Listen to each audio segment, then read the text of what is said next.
Pegasus software, what it can do.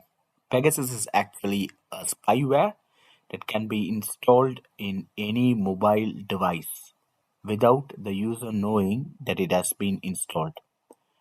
So it's actually a spyware developed by the Israeli cyber arms company NSO Group that's designed to be covertly and remotely installed on mobile phones which are running the iOS and Android. This NSO Group markets Pegasus as a product for fighting crime and terrorism. Governments around the world have routinely used the spyware to survey journalists, lawyers, political dissidents, and human rights activists.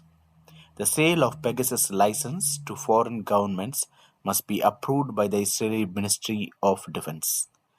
As of September 2023, Pegasus operators were able to remotely install the spyware on iOS versions through 16.6 using a zero-click exploit. While the capabilities of Pegasus may vary over time due to software upgrades, Pegasus is generally capable of reading text messages, call snooping, collecting passwords, location tracking, accessing the target's device microphone and camera, and harvesting information from apps. The spyware is named after Pegasus, the winged horse of Greek mythology. The cyber watchdog Citizen Lab and Lookout Security published the first public technical analysis of Pegasus in August 2016 after they captured the spyware in a failed attempt to spy on the iPhone of a human rights activist. Subsequent investigation into Pegasus by Amnesty International, Citizen Lab, and others have garnered significant media attention, including in July 2021 with the release of the Pegasus Project investigation, which centered on a list of 50,000 phone numbers reportedly selected for targeting Pegasus customers. So, if you want to know how many countries are affected by by this uh, Pegasus, although this Pegasus is stated as intended to be used against criminals and terrorists, it has also been used by both authoritarian and democratic governments to spy on critics and opponents. A UN Special Rapporteur on Freedom of Opinion found that the use of spyware by the abusive government could facilitate extrajudicial, summary, or arbitrary executions and killings or enforce disappearance of persons. In Armenia, about 20 Armenian citizens were spied on Pegasus spyware.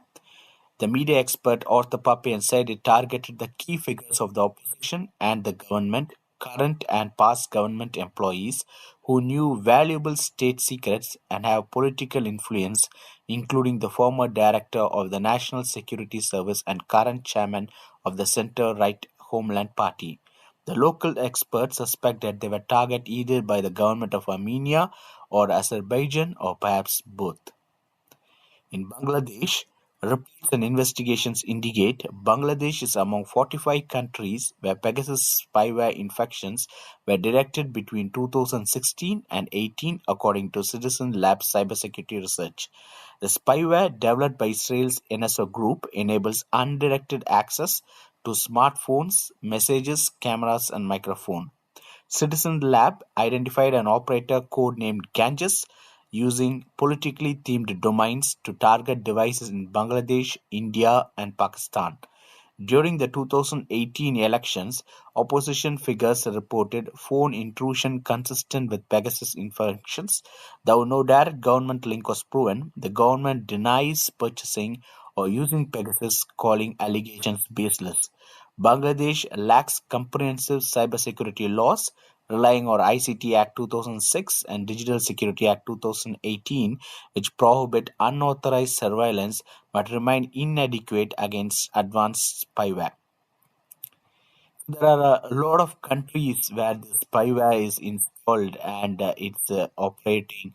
And in India, in late 2019, Facebook initiated a suit against NSO, claiming that Pegasus had been used to intercept the WhatsApp communications of a number of activists journalists, and bureaucrats in India, leading to accusations that the Indian government was involved. 17 individuals, including human rights activists, scholars, and journalists, confirmed to an Indian publication they had been targeted. Phone numbers of Indian ministers, opposition leaders, ex-election commissioners, and journalists were allegedly found on a database of NSO hacking targets by Pegasus project in 2021. Phone numbers of a Korguan Bima activists who had compromised data implanted on their computers through a hack were found on a Pegasus surveillance phone number list. Independent digital forensic analysis conducted on 10 Indian phones whose numbers were present in the data showed signs of either an attempted or a successful Pegasus hack. The result of the forensic analysis threw up shows sequential correlations between the time and date a phone number is entered in the list and the beginning of surveillance. The gap usually ranges between a few minutes and a couple of hours. 11 phone numbers associated with the female employee of the Supreme Court of India and her immediate family who accused the former Chief Justice of India, Ranjan Gogoi, of sexual harassment were also allegedly found on the database, indicating the possibility of the phones being snooped. In it's as well, the record also indicate the phone number of some of the key political players in Karnataka appear to have been selected around the time when an intense power struggle was taking place between the Bharatiya Janata Party and the Janata Dal, the secular Congress-led state government in 2019. In October 2023, Apple warned Indian journalists and opposition politicians that they may have been targets of state-sponsored attacks using Pegasus spyware. A Washington Post investigation found that the Indian government officials pressured Apple to rescind the warnings. Apple instead sent out emails saying the warnings could have been a false alarm and asked media to mention the same in the articles, while government officials told media that it could have been an algorithmic malfunction.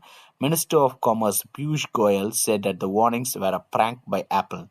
An advisor to the government, Sanjeev Sanyal, alleged that the warnings were a part of a conspiracy involving Access Now, George Soros, Apple, and opposition politicians to falsely accuse the government of hacking.